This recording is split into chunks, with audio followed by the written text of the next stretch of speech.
Atención, detente, mira y escucha, porque ahora comienza La Fuente, donde la tele y la radio se dan la mano.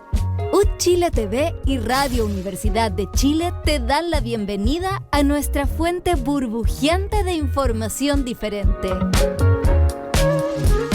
12:33 y ya estamos de vuelta con La Fuente a través de las pantallas de Chile TV y el 102.5 Radio Universidad de Chile. Desde ya invitarlos para que sean parte, para que se unan a través de redes sociales con @uchile, @radio Uchile, también @uchile TV, nuestro canal directo de comunicación con ustedes, nuestro número de WhatsApp, el +569 29 74 86 40, +569 29 74 86 40. Paso a presentar inmediatamente el regreso, el retorno.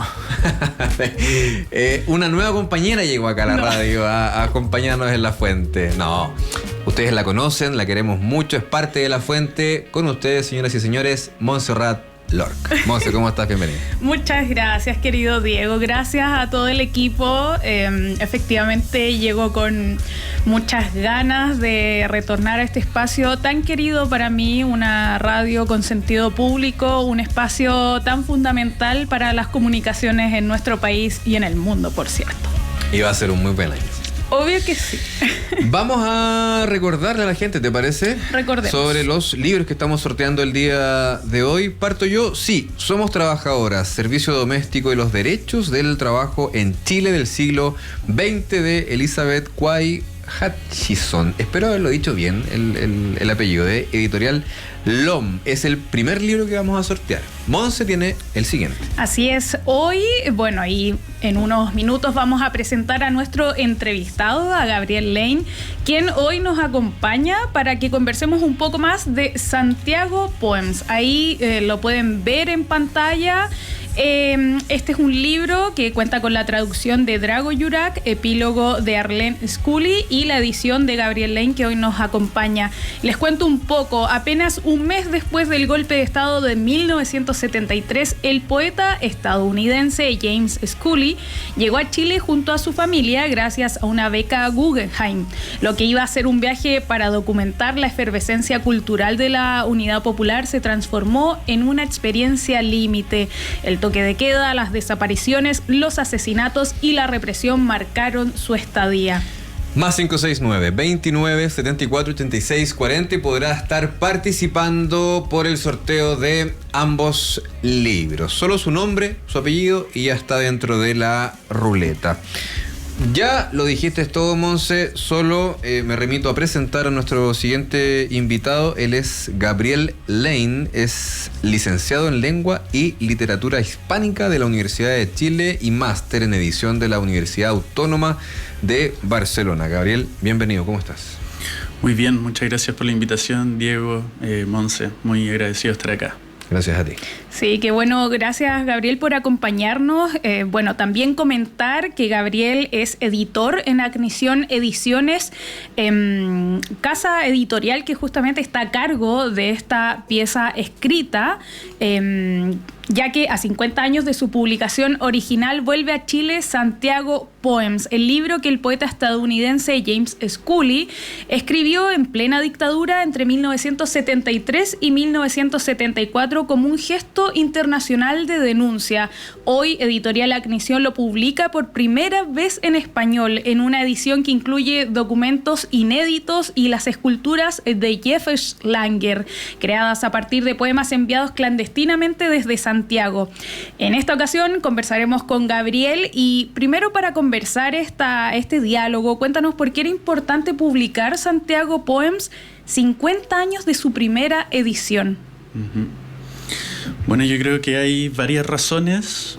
Quizás la primera y la más simple podría ser considerar esta edición, o al menos en lo que intento pensar, es restituir el libro a su destinatario original, que eran los chilenos. Si es que uno revisa la contraportada de la edición original, hay una pequeña descripción y luego una pequeña dedicatoria que hice para los chilenos. Y luego, ya en el 75, cuando él está de vuelta en Estados Unidos, él lanza el libro en Nueva York y ahí, arman toda una especie de organización y de eventos con múltiples personajes que participaban dentro de estas organizaciones políticas y de lucha que se habían conformado en Estados Unidos. Y esa actividad también está precisamente dedicada a los chilenos. O sea, si es que uno revisa parte del material que viene adjunto en el libro, ahí, por ejemplo, uno puede revisar como todos los participantes y además la dedicatoria a Chile. Eso por una parte. Luego yo creo que es intentar contextualizar un poco desde dónde nacen los textos, cuáles son las motivaciones y cómo todo este material añadido puede intensificar esa experiencia de lectura dando cuenta del contexto, ¿no? Cuáles fueron las posibilidades y el camino que tuvo James con su esposa acá en Chile. Y a propósito de aquello, Gabriel, con el contexto de que tú mencionabas, muchas personas, muchos jóvenes, evidentemente no están quizá muy cerca de estos temas. ¿Cómo dialoga este texto con el Chile actual? Uh-huh. Es una pregunta compleja, creo yo. Yo siempre he considerado que en el fondo la historia es un campo en disputa. El pasado cobra significación en su vinculación con el presente y viceversa. Entonces, creo que revisitar este tipo de materiales es provechoso en el sentido de que es a la vez revisitar imágenes y parte del relato que nos constituye a nosotros como chilenos hoy día, en términos de imaginario cultural y social. Entonces, nosotros ya sabemos, por ejemplo, qué significa el gesto del negacionismo, ¿no? Entonces creo que en ese sentido, políticamente nada tiene que darse por sentado, ¿no? El relato se construye y se construye constantemente. Entonces, creo que en ese sentido esta publicación cobra valor porque también es una manera de entender cómo una mirada externa a Chile se inmiscuye y participa, ¿no? de un montón de procesos que estaban ocurriendo en ese momento. Entonces, lo vería desde ahí, o sea, también el valor que se le puede dar a la mirada, ¿no? A la distancia y a la crítica. Claro, con una perspectiva distinta. Claro, Gabriel, para acercar también a nuestras auditoras y auditores, les vamos a leer un breve extracto de uno de los poemas que dice: y cuando el Estadio Nacional mostró sus colores de campo de concentración, la tortura como el fútbol se convirtió en deporte nacional, porque cada mañana más cadáveres de trabajadores atascaron el terminal de tranvías. No pudimos llegar a ninguna parte, porque pescamos pedazos de cuerpos del Mapocho y arrojamos el resto echados a perder al Pacífico. Ese es uno de los extractos que pueden encontrar en este poemario. Y al respecto preguntarte, Gabriel, ¿por qué esta pieza escrita es más que un poemario? También encontramos, como se mencionaba al principio, encontramos extractos de cartas, de declaraciones, de algunas esculturas. ¿Cómo lo ves tú? Claro, nosotros tuvimos la suerte de que la gente que participó del libro fue muy generosa con nosotros. O sea, bueno, James Cooley murió el 2020, pero está la viuda, que ella vivió con él acá y sus 2 hijos, y ella nos entregó y nos mandó un montón de material. Entre ellos había, libros de James Cooley, pero también lo que tú mencionas, ¿no? Hay cartas, hay dedicatorias a personajes con los que ellos convivieron acá en Chile, y James le arma ciertos perfiles. Entre ellos, ellos fueron muy amigos de la familia Letelier, fueron muy cercanos a un militante del MIR que luego es detenido desaparecido, que es Juan José Boncompte. Y además están los diarios de James, un par de entradas donde también se explica se muestra la toma de decisión en el momento en el que él está en México, está viajando a Chile, sucede el golpe y él, digamos, aún así decide venirse y da sus razones de por qué. Y eso es interesante, o sea, fácilmente uno podría pensar como, bueno, este es un gringo que viene desde afuera, ¿por qué va a escribir de estas cosas? ¿O cuál va a ser la fidelidad de su relato en las cosas que cuenta? Pero yo siempre lo he pensado parecido a lo que quizá alguna vez hizo Gabriela Mistral, por ejemplo, que ella en el fondo se posiciona con el indígena y toma ese relato en tanto que es el relato del oprimido. Entonces es una manera de estar de ese lado también.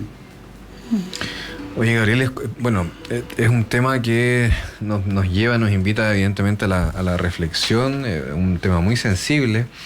Y a propósito de aquello, ¿cómo fue para ti? ¿Cuál es el mayor desafío editorial? Trabajar con este texto, un texto que se elaboró en los primeros meses de un momento tan efervescente, tan tenso como lo fue la dictadura.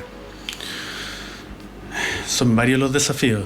Yo creo que el primero y quizás más importante, esto que les comentaba de que demuestre cierta fidelidad histórica a la vez que también pueda transmitir cierta sensibilidad con lo que está relatando. Y eso extrapolarlo a un tiempo presente. Y en ese sentido, como les contaba, uno nunca está solo en el trabajo editorial. O sea, nosotros somos dos personas, una tercera persona que nos ayuda más en la parte logística, pero luego son un montón de participantes que en el fondo nos hacen lograr el mejor producto posible. En ese sentido, por ejemplo, está toda la participación de la traductora, que ella fue quien descubrió el libro en un primer momento, lo que igual fue muy increíble porque ella estaba en una tienda de libros usados y se encuentra con este libro de manera arbitraria y claro, muy sorprendida de que fuera un caso que se desconociera. Pero luego, por ejemplo, hay otras personas que estuvieron revisando la traducción, entonces todo eso en ánimo de, en el fondo, llegar a respetar un relato y a potenciarlo finalmente, como con lo que el relato significa. Recordemos, estamos hablando con Gabriel Lane, él es el licenciado en Lengua y Literatura Hispánica de la Universidad de Chile y editor en Agnición Ediciones, casa editorial que está a cargo de esta pieza escrita Santiago Poems, una urgente lectura como aparece también en las redes para los tiempos actuales. Y al respecto, Gabriel, cuéntanos cómo se dialoga en relación con la poesía de Schooley y también con las esculturas de Jeff Schlanger. ¿Cómo se articuló este diálogo escrito? O sea, lo primero que hay que entender ahí es que Jeff Chandler con James Schooley eran compañeros de lucha, pero no eran amigos hasta mucho después de ya publicado el libro. O sea, yo ahora tuve una correspondencia con Jeff y él me dio los permisos para ocupar la escultura y me facilitó cierto material. Pero cuando James Schooley está en Chile y empieza a escribir estos poemas, en donde la intención era enviarlos hacia afuera y ocuparlos como material de denuncia a nivel internacional y demostrar en el fondo lo que está ocurriendo aquí y cómo estaba operando el bloqueo y la censura, fue Jeff Chandler el que lo recibió en Estados Unidos, ¿no? En estas cartas sin remitente. Y él lo fue recopilando y él fue construyendo, ¿no?, el libro, físicamente incluso. Entonces es desde ahí que se genera una especie de traducción, ¿no?, como sería la traducción de James Schooley con lo que está ocurriendo en Chile desde adentro. Jeff Chandler también, que participaba dentro de estas organizaciones políticas, fue en el fondo leyendo los textos y de alguna manera le nació generar esta serie de esculturas que se llama Estadio Chile y que luego él lo amplía en una exposición que se llama Chile, Gaza, Nueva York. Entonces finalmente son personas que están mirando hacia afuera, mirando pueblos que están siendo arrasados por la violencia. Y claro, es una manera de participación y de activismo fuera de, o intentando afuera de la lengua del opresor, ¿no? Igual eso es interesante, o sea, igual son textos que fueron escritos en inglés y creo que es importante como ese gesto también.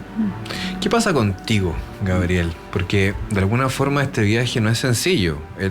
Me refiero más al foro interno, no como editor, sino como Gabriel Lane, de leer y releer textos que no son sencillos. Mucha información que conlleva, yo siento, no sé, te pregunto, una carga emocional ineludible, ¿no? Sí, nos aseguro que afecta revisitar y conocer documentación que uno no siempre lo tiene tan accesible, o sea, hasta que uno empieza a indagar. Pero yo creo que ese material, en el fondo, es importante como estar haciéndolo circular constantemente, aún a pesar de cómo nos afecta. Y sí, o sea, creo que en algún momento ya a uno le empieza a pasar la cuenta también, pues, o sea, es material fuerte. Pero creo que eso también conlleva una gran responsabilidad a la hora de estar trabajando con ellos y qué es lo que uno puede hacer también con ese material, cómo organizarlo. O sea, en el fondo igual te genera como un vértigo para tomarlo y trabajarlo de la mejor manera posible. Fuerte pero necesario, dicen. Claro. Gabriel, estuviste a cargo de la edición de este texto y al respecto cuéntanos cuál es la reflexión que se invita al público para leer este libro. Yo creo que es un poco reuniendo lo que ya veníamos conversando. O sea, creo que acá hay un material documental que es testimonial in situ y en tiempo real, digamos, que es algo importante y algo que yo no sé si he visto en otra parte, al menos desde el área de la literatura, que haya habido alguien extranjero que hubiese vivido en ese entonces, especialmente, bueno, en estos primeros años, y haya elaborado estos tipos de materiales, digamos. O sea, yo pienso, por ejemplo, en María Moreno o en Yuri Herrera, que tienen estas crónicas que se llaman Chile golpeado, pero eso es un ejercicio retroactivo, ¿no? Entonces, hay un valor testimonial muy grande en este libro, creo yo. Y en ese sentido, creo que es interesante ¿no? considerar cómo es que una mirada desde afuera o con cierta distancia logra inmiscuirse y hacerse tan partícipe hasta el punto incluso de habilitar su propia casa como una casa de seguridad del MIR. Gabriel Lane es licenciado, se nos pasó volando también bloque, licenciado en Lengua y Literatura Hispánica de la Universidad de Chile y máster en edición de la Universidad Autónoma de Barcelona. Además también él, recordemos que es editor de la editorial Agnición Ediciones, quien nos trae y proporciona precisamente Santiago Poems. Te queremos invitar, Gabriel, a que permanezcas con nosotros, queda poquito de programa. Vale.